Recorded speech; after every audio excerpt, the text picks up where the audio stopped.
Bonjour à toutes et tous, on m'appelle Steven et après quelques petites pauses parce qu'on a parlé de la Casa de Papel pendant un temps, c'était un régal. Il faut revenir sur Marvel parce qu'il y a plein de grosses news qui sont intéressantes et que j'aimerais traiter dans cette vidéo. On va parler notamment d'un prochain épisode de What If qui sera directement inspiré du film Black Widow. Est-ce que c'est une bonne ou une mauvaise idée? Venom 2 lui a été avancé quant au succès au box-office de Shang-Chi sorti tout récemment. On a des news concernant le film Black Panther Wakanda Forever qui est toujours en cours de tournage, des photos enfuitées nous montrant un premier aperçu de Ironheart avant qu'elle n'ait droit à sa propre série sur Disney+.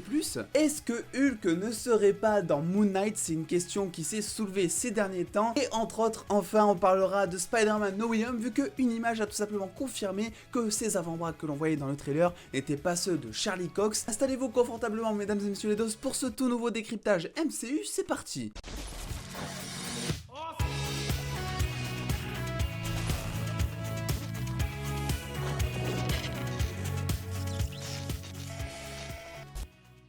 Et alors qu'on se pose toujours la question de qui va vraiment pouvoir remplacer notre regretté Chadwick Boseman dans le rôle de Black Panther, il semblerait que l'actrice de Shuri, elle, est signée pour plusieurs films. Une chose qui serait pas étonnante vu que vous le savez, dans le MCU, tous les acteurs signent un petit peu pour plusieurs films, étant donné que c'est une saga et que tout se construit sur plusieurs films. D'ailleurs, ça serait pas étonnant parce que selon les grosses rumeurs, c'est elle qui reprendrait le rôle de Black Panther, donc un héros phare du MCU, et on le sait sur le long terme, ils vont pas vraiment pouvoir s'en passer pendant très longtemps. Ça ira en plus dans le sens de ce qu'ils ont réussi à faire dans Infinity War avec leur scène un petit peu girl power on va dire. Je trouve que ça va donner d'autant plus d'importance aux personnages féminins, d'autant plus que Black Panther est un grand héros. Donc le donner à une femme noire, ça va d'autant plus symboliser des choses je trouve. Ça ne s'arrête pas là parce que concernant Black Panther 2, on a des photos de tournage qui nous montrent tout simplement, dans un premier temps Shuri ainsi que Okoye. Rappelez-vous que l'on avait vu pour la dernière fois dans The Falcon and the Winter Soldier qui semble être devant le MIT. Et là les suspicions ont commencé à courir un petit peu vu que le MIT c'est là tout simplement où Ironheart fait ses études, étant considéré comme un des personnages les plus intelligents de Marvel. Et c'est une chose qui s'est confirmée un petit peu plus tard vu que tout simplement Dominique Fromm, donc l'actrice qui interprète Ironheart dans sa série Disney+ qui arrivera en 2022, mais d'abord dans Black Panther Wakanda Forever, a été aperçue sur ses photos de tournage justement. C'est donc officiel, elle sera introduite dans Black Panther Wakanda Forever. On imagine alors que vu que Ironheart est un personnage très intelligent, elle pourrait notamment se servir de la technologie wakandienne afin de monter potentiellement une nouvelle armure qui nous dit qu'ils ne l'ont pas adaptée ici et qu'elle n'est pas née au Wakanda ou destinée à l'être. Bref, j'ai hâte de voir un petit peu comment est-ce que Marvel Studios va adapter tout ça. Et pour terminer, même si Black Panther est toujours en cours de tournage, ça nous a fait une petite frayeur ces derniers temps vu que tout simplement l'actrice de Shuri a fait une mauvaise chute lors d'une cascade et a été envoyée à l'hôpital ces derniers jours. Alors attention, rien de grave, apparemment l'actrice est directement sortie et le calendrier de tournage surtout n'a pas été tout simplement ralenti ni arrêté, ce qui permet de pas prendre de retard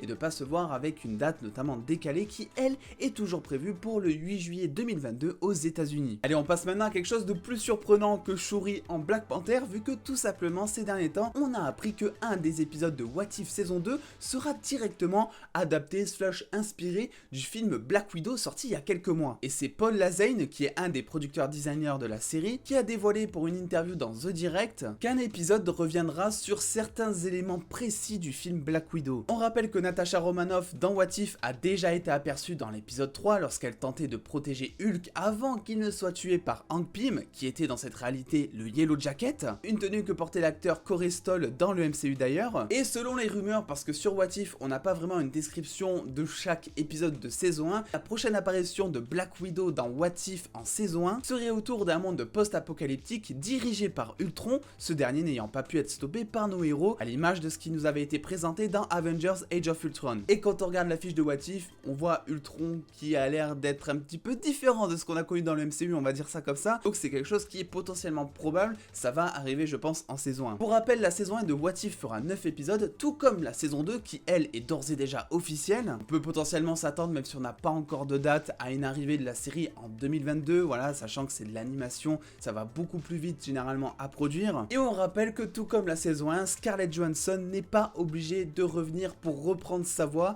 elle qui avait eu quelques soucis avec Disney par rapport à son contrat, choisissant tout simplement de sortir le film sur Disney+ et en salle, chose qui n'avait selon elle pas été stipulée sur son contrat et la faisant perdre énormément d'argent. Alors vu qu'on m'a posé souvent la question, je pense vraiment pas que c'est à cause de cette affaire précisément que Scarlett Johansson n'est pas de retour dans son rôle dans What If. Après tout, c'est une série qui est en cours de production depuis maintenant des mois voire des années, les doublages ont déjà été faits depuis des mois et ça c'est une chose qui s'est passée récemment, donc je pense vraiment pas que ce soit lié. Après c'est vrai que pour la saison 2, même s'ils ont aucun intérêt à rechanger la voix de la nouvelle actrice, ça peut rentrer en ligne de mire afin que Scarlett Johansson ne revienne pas dans le rôle si tout simplement on lui propose. Bref, dans tous les cas, je vous tiens au jus et comme d'habitude je rappelle que chaque mercredi on pourra retrouver ma critique du nouvel épisode de What If sur la chaîne, donc soyez au rendez-vous. Allez, maintenant on passe à une news, j'ai pas grand chose à dire, vous allez voir, mais je la trouve ultra surprenante, je m'attendais vraiment à tout sauf à ça. Effectivement, le tournage de la série Moon Knight avec pour le rôle titre Oscar Isaac, qui jouera notre héros aux multiples personnalités, est actuellement en cours de tournage à Budapest. Budapest étant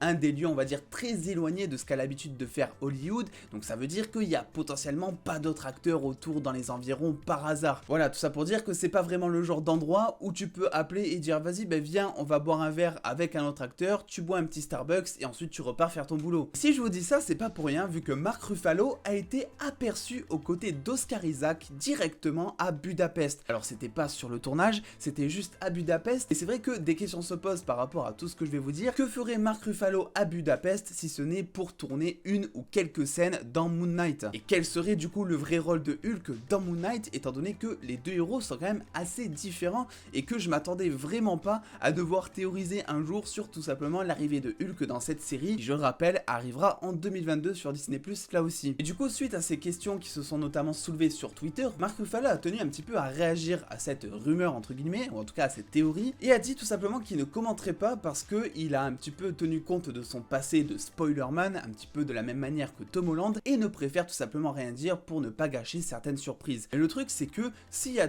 certaines surprises à gâcher, c'est que Mark Ruffalo sait certaines choses, et si c'est certaines choses, c'est qu'il est potentiellement dans la série. Est-ce qu'on peut dire du coup que Hulk fera une ou plusieurs apparitions dans la série Moon Knight? Aux dernières nouvelles, ça en a tout l'air, et j'essaie encore de comprendre le fonctionnement et comment est-ce que ces deux personnages vont pouvoir être liés. D'ailleurs, n'hésitez pas à me faire vos théories en commentaire là-dessus, comment est-ce que Hulk interviendrait dans cette série, sachant que les deux personnages, c'est vraiment pas la même chose. Allez, on passe maintenant à Shang-Chi, parce que oui, même si je n'ai toujours pas vu le film actuellement, normalement demain si tout va bien, étant donné que en campagne, les gros films arrivent une semaine après, puisque après un départ assez lent et pessimiste même j'ai envie de dire de ce film, et ben ça y est, il commence à exploser tous les records. On en est maintenant selon Deadline à 90 millions de dollars au box-office et plus de 140 millions de dollars dans le monde, et tout ça depuis vendredi, soit 4 jours de diffusion. Le film passe donc devant le démarrage de Black Widow, qui avait fait lors de ses premiers jours de lancement 60 millions au box-office, un chiffre qui avait notamment chuté à cause de la sortie du film en simultané sur Disney+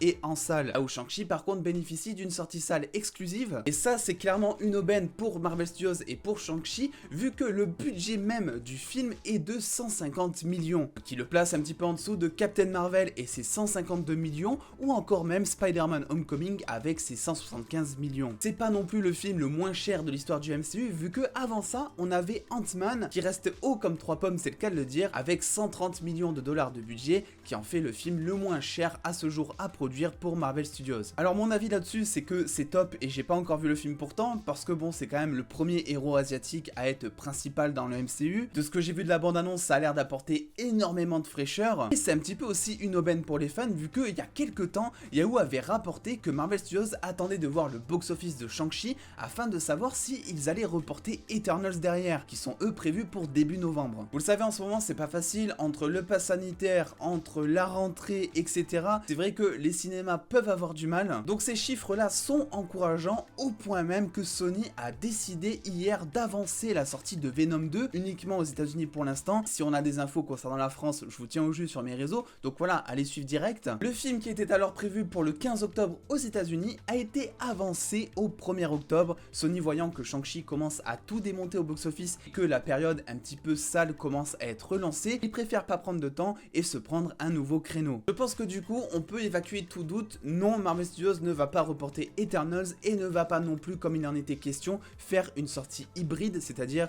une sortie salle et Disney+, comme ils avaient pu le faire avec Black Widow, chose qui selon moi aurait été super dommage, car selon la bande-annonce, eh ben je pense qu'on sera devant un des films les plus esthétiques du MCU à ce jour. La réalisation a l'air assez insane, et j'ai hâte de voir ça justement sur grand écran. Et maintenant on passe à deux dernières news, en bref, qui font très plaisir pour cette fin de vidéo. Le suprême Doctor Strange de l'épisode 4 de What If serait, selon Daniel Richman, donc vous le savez, quelqu'un qui a certains privilèges et qui a quelques infos croustillantes à nous donner à chaque fois en avance, et bien ferait partie intégrante du film Doctor Strange 2 qui est prévu pour mars 2022. C'est une théorie dans ma critique que je vous avais déjà soulevée. Pour moi, c'est comme ça que les épisodes de What If vont un petit peu être liés au MCU, la série faisant officiellement partie du MCU, et on se demandait jusque là mais comment est-ce qu'ils vont pouvoir lier de l'animation avec du live action, quels seraient même les rapports au niveau de l'intrigue. Et c'est vrai que quand j'ai vu ce Doctor Strange maléfique qui restait en vie à la fin, qui était dans une certaine réalité, et je me disais mais ça m'étonnerait qu'il reste dans cette bulle toute sa vie jusqu'à en crever, et bien je vous ai dit que pour Doctor Strange 2 ça sentait plutôt très bon, et mine de rien ça peut arriver. Et ça soulève notamment plusieurs questions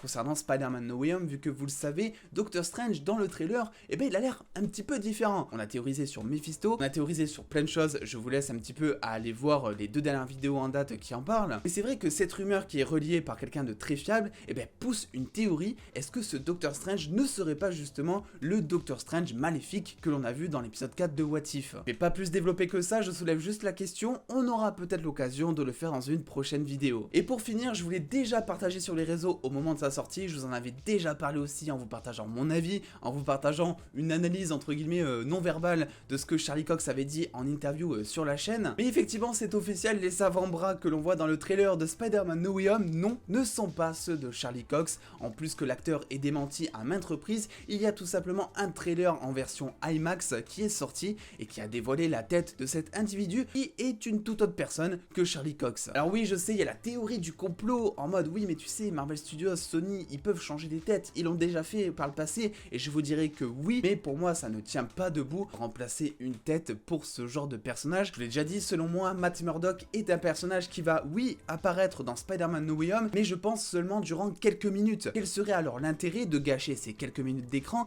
et de les mettre dans une bande-annonce? Autant nous faire la surprise dans le film, même si avec ce film, je sais pas si on peut vraiment s'attendre à des surprises maintenant. Je vous dis ça, mais quand je vais tourner ma critique, je vais chialax à max. On aura la réponse très vite, en décembre 2021, j'ai beaucoup trop hâte. Bref, voilà, c'était un petit peu les news sur lesquelles j'avais envie de revenir, les plus grosses et les plus intéressantes de ces derniers jours. Au programme de la semaine, même si ça peut tout bouger en fonction des actus, demain effectivement une critique de What If qui sera autour de ce fameux Marvel Zombie est prévue. Jeudi on parlera des dernières grosses news d'ici parce qu'on a eu quelques trucs intéressants aussi. Vendredi on a la saison 6 de Lucifer et comme d'habitude après on improvisera, soyez au rendez-vous. Bref, n'hésitez pas à lâcher le petit pouce bleu si cette vidéo vous a plu et à venir me suivre sur les réseaux sociaux pour avoir beaucoup plus de news en avance parce que je partage tout, que ce soit sur Twitter, Insta, la même chose est partagée pour que tout le monde soit content. Et en attendant les dos, prenez soin de vous, faites-vous bien kiffer, des bisous les dos.